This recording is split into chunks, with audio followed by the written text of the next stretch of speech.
What's up, you guys? So today we are going to be redoing my enclosure for my male cottonmouth. He's really one of my favorite snakes that I have in my collection, and also one of the first. I've had him ever since he was a newborn, and now he's either close to or at 4 feet long. And if you know anything about cottonmouths in captivity, they can be brutal on an enclosure, especially once they start getting a little big. And we're a little past due on freshening up this guy's home. Now, the first step of this process is obviously getting him out of the enclosure, because I don't want to be in there meddling around with him in there with me. So we go ahead and use my snake hook that I use for heavy-bodied snakes to transfer him to a snake bucket. I'll tap his tail in there so we don't accidentally squish it, and screw on that lid. This snake bucket will keep him safely contained so I can focus on the task at hand. Now, one of my biggest things whenever I keep snakes is I like big enclosures for everybody. And even though this one is 4 foot by 4 foot by 2 foot, it still feels small to me, so we are working on plans to get him a even larger polydarium built in the building. Here you'll see me go ahead and remove the plants and the pond. Now, pothos is almost invincible, so it is still going strong.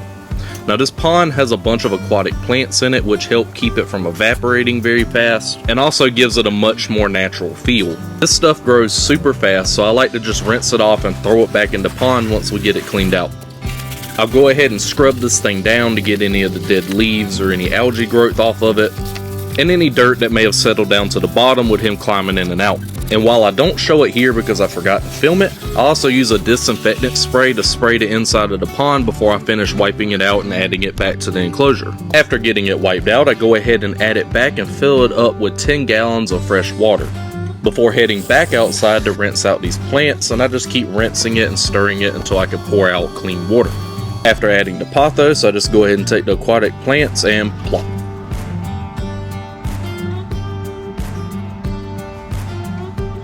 Now, I'm going to go ahead and add the name of this plant in the description because I do enjoy it. Every time the cottonmouth gets out, he takes some of it with him, so if it didn't grow fast enough, he'd actually probably empty this pond out. But due to its growth speed, it stays pretty healthy in there. So if any of you guys want to pick some up, I'll add where I got it from too. Now, after getting the pond handled, this is what we're left with.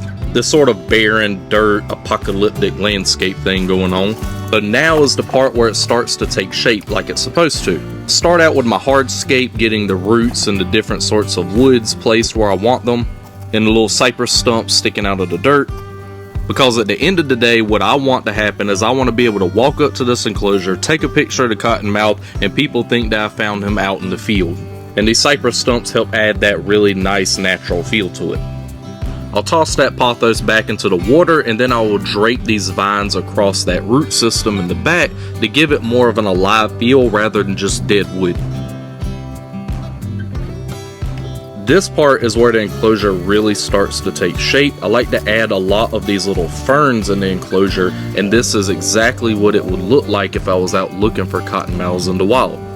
So we'll place these strategically around the enclosure, and here soon you'll see me add this deer skull over to the side, and I'll actually pull one of the ferns through the eye socket just to make it feel like it's been there forever.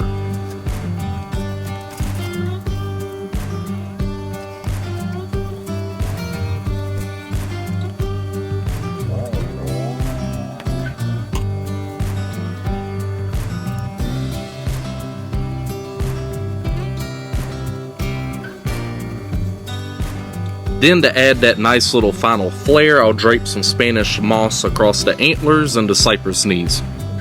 Then the final step is just to give this whole enclosure a good watering to water those roots into the ground. Now, if you were doing this for yourself, most of the time you would let these plants get established before adding the snake. But unfortunately, it's not going to help that much in my case until we build that enormous polydarium, just because of how heavy he is. He's more than likely going to smash these anyway.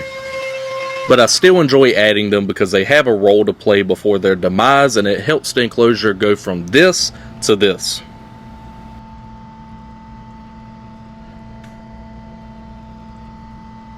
And now that we've done all the hard work of getting this enclosure to look exactly how I want it, it's time to go ahead and add the cottonmouth back.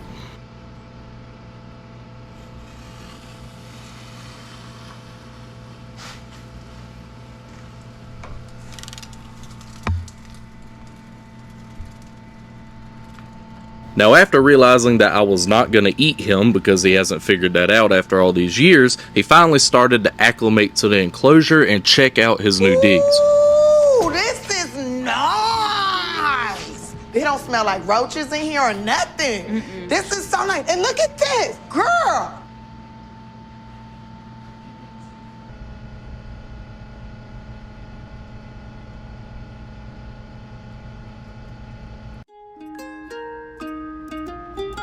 And then after all of the exploring and swimming that he did inside of this enclosure, he decided to slither on over and let me know exactly how much he appreciated all the hard work I put into making it look as nice as possible.